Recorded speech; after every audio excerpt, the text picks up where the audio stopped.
Instagram पे video share किया। तो उस वीडियो में इनकी बाईं आंख जो है वो बंद जब हो रही है, बातचीत करते समय बाईं आंख और जबड़े के आसपास का हिस्सा वो हल्का सा डल हुआ है। तो वो हमको लगता है चाहे रात में हुआ हो चाहे आज सुबह हुआ हो, तो वो बाईं तरफ इफेक्ट होगा। बाईं तरफ इफेक्ट हुआ है। फिर भी काफी थोड़ा समय तो लगेगा, क्योंकि पैरालिसिस वैसे भी ना मेडिकली देखा जाए तो इतनी जल्दी ठीक नहीं होती। अच्छा, और दूसरी चीज है कि लग्नेश अष्टम में बैठा हुआ। हाँ, ये सबसे बड़ी समस्या। तो बहुत ही वीक कंडीशन हो गई इसकी।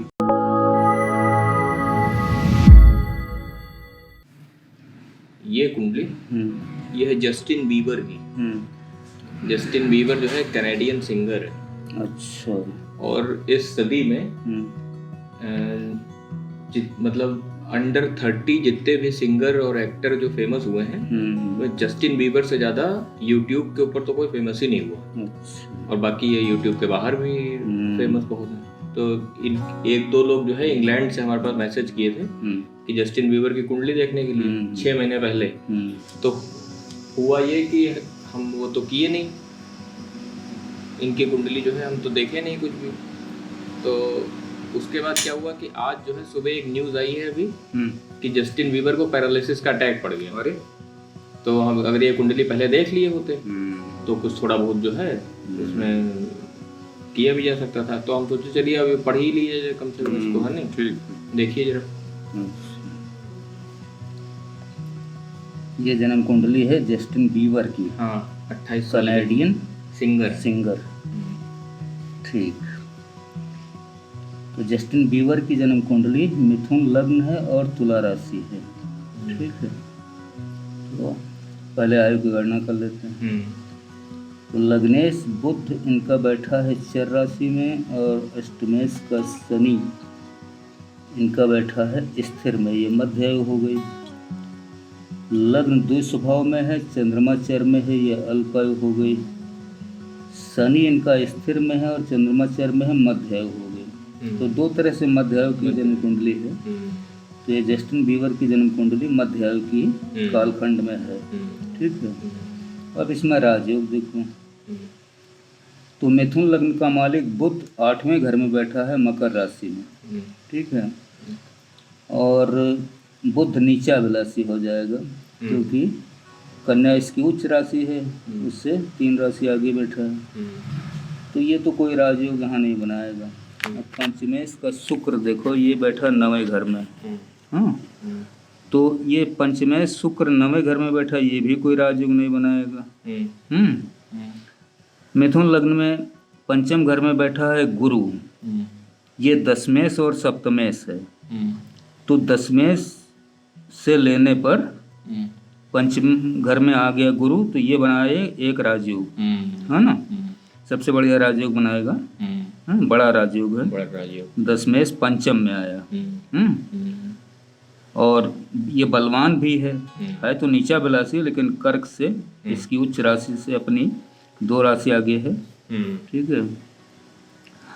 अच्छा, और भाग्य शनि भाग्य भाव में बैठा हुआ है। ये एक बहुत अच्छी स्थिति है कि भाग्य भाव का मालिक शनि अपनी ही कुंभ राशि में बैठा है। तो ये स्थिति एक ये बलवान हो गई। तो इसमें मूल रूप से दशमेश गुरु पंचम घर में आ गया, एक ये राजयोग बना देगा। और एक शनि इनका भाग्य भाव में कुंभ राशि में स्वग्रही बैठा है। ठीक है। तो ये एक बढ़िया योग है, भाग्य से बलवान हो गई कुंडली। ठीक है। अच्छा, तो ये इस तरह से कुल मिलाकर के एक ही राजयोग है। वो पर्याप्त है। वो बहुत बड़ा राजयोग है। दशमेश पंचम में आ गया गुरु और भाग्य भाव बली है क्योंकि भाग्य भाव में कुंभ राशि में बैठा है। ठीक है। अब यहाँ गुरु चंद्रमा साथ में बैठा है, तो ये गजकेसरी यहाँ नहीं बनाएगा। केंद्र में होता तो बनाता है। अच्छा, त्रिकोण में नहीं बनेगा। हाँ, त्रिकोण में नहीं बनेगा, है ना? अच्छा, अब भाग्य भाव में इनके 4 ग्रह बैठे, है ना? तो 4 ग्रह या उससे अधिक जब भी कहीं एक भाव में बैठते हैं तो वो एक प्रवज्या योग बनाते हैं। अच्छा। तो प्रवज्या योग के बारे में हमने पहले भी बताया है कि ऐसे लोग हम्म, काफ़ी हम्म, है ना संतुलित होते हैं अपने जीवन में भी और हर चीज़ में।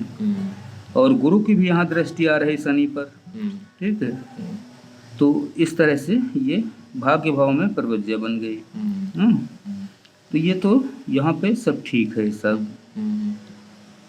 और छठे घर में राहु बैठा, 12वें में केतु बैठा, ये भी ठीक है पोजीशन। राहु छठे घर का ठीक होता है, 3, 6, 11 का राहु या केतु वो भी ठीक होता है।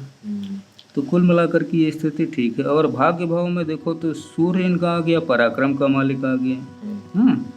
मंगल मिथुन लग्न में खष्ठेश और एकादशी से रोग का मालिक है और लाभ का मालिक है। ये मंगल यहाँ आ गया, ठीक है। और सूर्य के साथ मंगल है और यहाँ पे शुक्र आ गया। तो शुक्र ये पंचमेश है और 12वें घर का मालिक है। तो शुक्र यहाँ भी कोई राजयोग तो बनाएगा नहीं। अब यहाँ पर देखो कि और क्या स्थिति है। तो अब रहा करियर का बात। तो करियर तो इस राजयोग के कारण इनका बन गया, बढ़िया चल ही रहा है, चलता रहेगा आगे भी। और इसी गुरु की महादशा में ही करियर इनका सेट भी हुआ। हाँ, 26 तक चलेगी ये 26 तक चलेगी। और ये इधर 10 साल का इनका करियर है। हाँ, इसके बाद शनि की महादशा आ जाएगी। शनि भाग्य भाव में बैठा, स्वग्रही बैठा है, वहाँ उसको कोई समस्या नहीं है। अच्छा, और क्या चीज़? अब ये देखिए इनको जो आज पैरालिसिस का अटैक पड़ा है। अच्छा, अभी देखते हैं। अच्छा, धन भाव का मालिक पंचम घर में बैठा, ये भी ठीक स्थिति है इसकी, है ना। लाभ का मालिक भाग्य भाव में बैठा, ये भी अच्छी स्थिति है। तो कुल मिलाकर के और तो स्थिति सब ठीक है ना। बस केवल लग्नेश यहाँ बैठा है 8वें घर में, ये कमजोर स्थिति में है। अच्छा, और पंचमेश शुक्र यहाँ ठीक बैठा है, ये उच्चाभिलाषी है, मीन इसकी उच्च राशि है, कुंभ में आ गया। तो अब इनको पैरालिसिस क्यों हुई, है ना। ये देखो कैसे हुई पैरालिसिस। इनको होने की जो मंगल 7 और 8, मंगल के साथ में चौथी दृष्टि 1, 2, 3, 4, चौथी आ गई 12वें घर पे, 7वीं आ गई पराक्रम के घर पे और 8वीं दृष्टि आ गई चौथे घर पे, कन्या राशि पे। पैरालिसिस की स्थिति इनकी जो दिखती है वो ये मंगल, शुक्र, सूर्य, ठीक है, और शनि, ये चारों ग्रह 9वें घर में बैठे हैं और बुध कमजोर है, 8वें घर में गया, है ना। और ये राहु से चौथे घर में है, ठीक है ना। तो चौथे केंद्र में है ये। तो अब यहाँ पे राहु क्या करेगा, सूर्य को भी प्रभावित करेगा, है ना, मंगल को भी बिगाड़ेगा। शुक्र और शनि राहु के मित्र हैं, इसलिए शुक्र शनि पे तो विपरीत प्रभाव नहीं जाएगा, लेकिन सूर्य मंगल को बिगाड़ेगा राहु। तो अच्छा, पैरालिसिस का जहाँ तक संबंध है वो होता है नर्वस सिस्टम से, हाँ, है ना। नर्वस सिस्टम का जो कारक ग्रह है वो है शनि। हमने इस चीज को प्रयोग में भी पाया है जन्म कुंडलियों के, कि जिनकी लग्न में शनि मंगल एक साथ होंगे ग्रह, है ना, और यदि वो कारक हैं, ठीक है, तो वो नर्वस सिस्टम की प्रॉब्लम अच्छा देंगे। हाँ, निश्चित रूप से देंगे।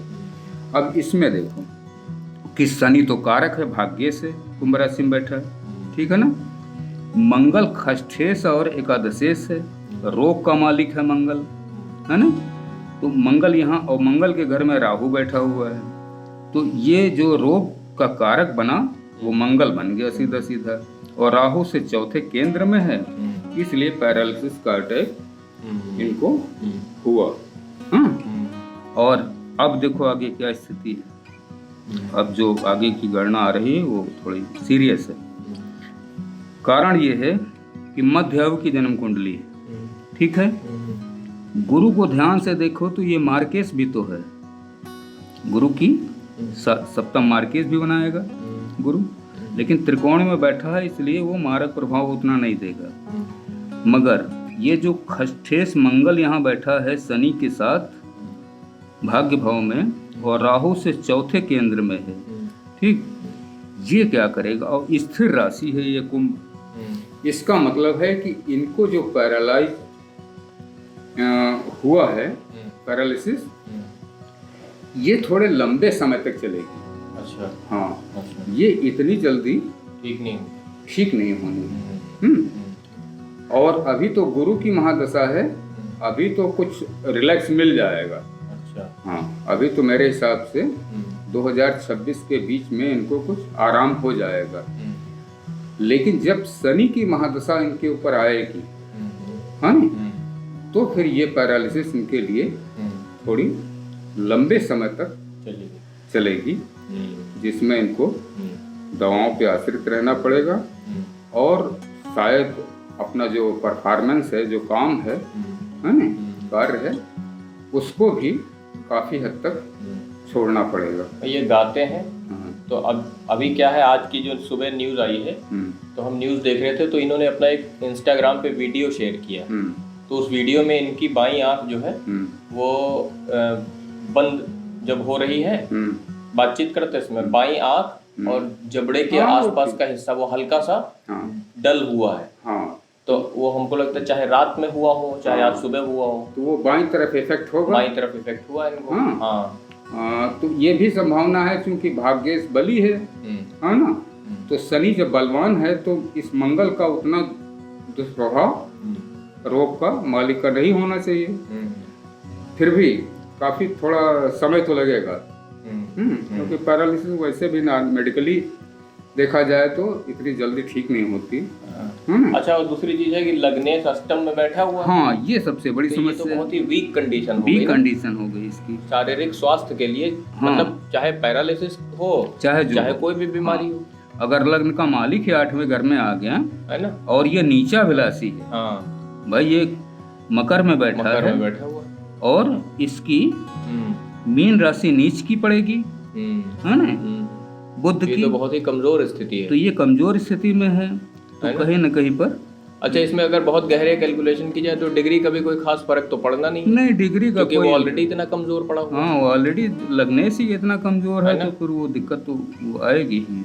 तो इसका मतलब ये है कि इनका करियर हो सकता है यहाँ से चेंज लेगा, करियर में तो विराम लग जाएगा निश्चित रूप से। ये समझ लो कि अपना जो पीक करियर है वो देखा है और ये जो कंडीशन ये यहाँ पे डेवलप हुई, वो गुरु मारक भी तो है, 7वें घर का मालिक। यही हम अभी कहने जा रहे थे आपसे कि ये सप्तम मार्केश भी तो है, मार्केश भी है। अब वो अपना असर दिखाया, अब वो लास्ट में अपनी महादशा के अंतिम चरण में आकर के वो अपना असर दिखाया। अगर ये बुध बलवान होता तो यहाँ मारक प्रभाव नहीं होता, है ना। अब बुद्धि लगने से कमजोर है तो वो एक समस्या तो देगा ही। गुरु को केंद्राधिपति दोष लगेगा ना इसमें। हाँ, गुरु को केंद्राधिपति दोष लगेगा, वो तो दोष तो एक अलग चीज है, लेकिन ये जो सप्तम मार्केश बनाएगा उसका एक प्रभाव तो। अच्छा, आयु मध्यायु है तो इस वजह से आयु पर असर पड़ेगा क्या कुछ? नहीं, आयु तो ठीक है, आयु सही है। आयु चलती रहेगी। आयु मध्य आयु है, मध्य आयु के कालखंड 40 से 80 वर्ष माना जाता है, तो उसमें आयु में तो कोई समस्या नहीं, लेकिन ये रोग थोड़ी समस्या बनाए रखेगा। तो अब ये पैरालिसिस अगर ये जितना डीप जाएगा तो उतना ही जीवन के हर क्षेत्र को पकड़ेगा, ये बिल्कुल पकड़ेगा, है ना। हाँ, लेकिन ये है कि शनि चूंकि भाग्येश है, भाग्य भाव में बलवान बैठा है नी, तो ये भी हो सकता है कि शनि की महादशा 2026 के बाद इनकी वो पैरालिसिस ठीक भी हो जाए, ठीक भी हो सकती है ना, ठीक भी हो सकती है। ऐसी कोई खास बात नहीं है, क्योंकि भाग्य लग्न के बाद भाग्य ही एक सबसे बड़ी चीज होती है नी। अगर भाग्य भाव मजबूत है तो लग्न की काफी हद तक कमजोरी वो दूर करेगा। हाँ, तो शनि की महादशा में ठीक भी हो सकती है, इसकी भी संभावना है। तो कोई ऐसी इतनी बड़ी चीज नहीं है कि जो कहीं पर देगा। बाकी और हमारे हिसाब से जन्म कुंडली सही है, बाकी धन भाव ठीक ठाक है ही है ना। हाँ। और चौथा घर का मालिक बुध यहाँ पे है, तो ये भी ठीक है ठाक है। हाँ, बाकी अब इसमें और तो कोई चीज ऐसी है नहीं और करने कोई वाली इतनी ना। खास चीज वो तो पैरालिसिस का अटैक ना पड़ता तो ये कुंडली नॉर्मली पड़ ही जाती है ना? हाँ, तो वो अच्छा, एक चीज बताइए, जैसे इस कुंडली पे पैरालिसिस का अटैक पड़ा तो अगर गहरे कैलकुलेशन किए जाए तो बीमारियां तो सारी पहले से ही निकल आती हैं। हाँ, लेकिन मन वहां जाता नहीं है। जैसे अभी मान लीजिए किसी की कुंडली, जैसे इन्हीं की कुंडली, अगर आज अटैक ना पड़ता तो हम पढ़ाते ही ना आपसे। हाँ, अभी एक आदमी के हमारे पास मैसेज लगातार 6 महीने से आ रहे थे कि आपने जस्टिन बीबर की नहीं पढ़ी, इतना बड़े सेलिब्रिटी हैं, तो हम क्या पढ़ देंगे किसी दिन। बहुत सारे लोग मैसेज करते रतन टाटा की हमने नहीं भी पढ़ी। तो कहा था तुमसे एक दिन, हाँ, कि जस्टिन बीबर की पढ़ी। पढ़ाने के लिए। तो अभी अगर लेकिन इसको पहले से पढ़ते तो पैरालिसिस के अटैक के ऊपर ध्यान ही ना जाता। नहीं जाता है, ध्यान जाता, रोग तो तुरंत आ जाएगा पकड़ में। हाँ। वहाँ एक सुविधा हो सकती थी, क्या कि हम इसका उपाय बता सकते थे, तब उपाय बता देते। हाँ, पहले थे ना, है ना, कि ज्योतिषी ये उपाय इसमें होना चाहिए, ये तो है ना। और हम देखें कि इसमें चंद्रमा भी बहुत फंसा हुआ है सब ना, केतु से दृष्ट है। भाई चंद्रमा वृश्चिक में नीच का हो जाता है, तुला में एक राशि पीछे बैठा है। केतु से नहीं है ना दृष्ट ना, चंद्रमा वृश्चिक, चंद्रमा की नीच राशि है। हाँ, वो चंद्रमा जो है वो तुला में बैठा एक राशि पीछे, नीचा तो चंद्रमा भी कमजोर है। चंद्रमा कमजोर है इसके अंदर। हाँ, वो तो हम जैसे इसका चक्र बनाए तो हम देखें लग्नेश अष्टम भाव में पड़ा हुआ, तो हम कहे तो अगर बीमार हो भी जाएंगे तो ये कैसे ठीक होंगे। तो वही इस पर तो कोई उपाय लगेगा तब ठीक होंगे। हाँ, तो है ना, ये चीज है। और उपाय तो ये है कि जब कोई पर्सनली मिले हाँ, तभी उपाय ठीक है, वैसे कोई मतलब नहीं है ना। क्या फायदा। ठीक है, फिर है नहीं, बाकी पढ़ ही लिए सारा हमारे सिस्टम। हाँ, बाकी हमारे हिसाब से ठीक है। ठीक है, चलिए। हाँ।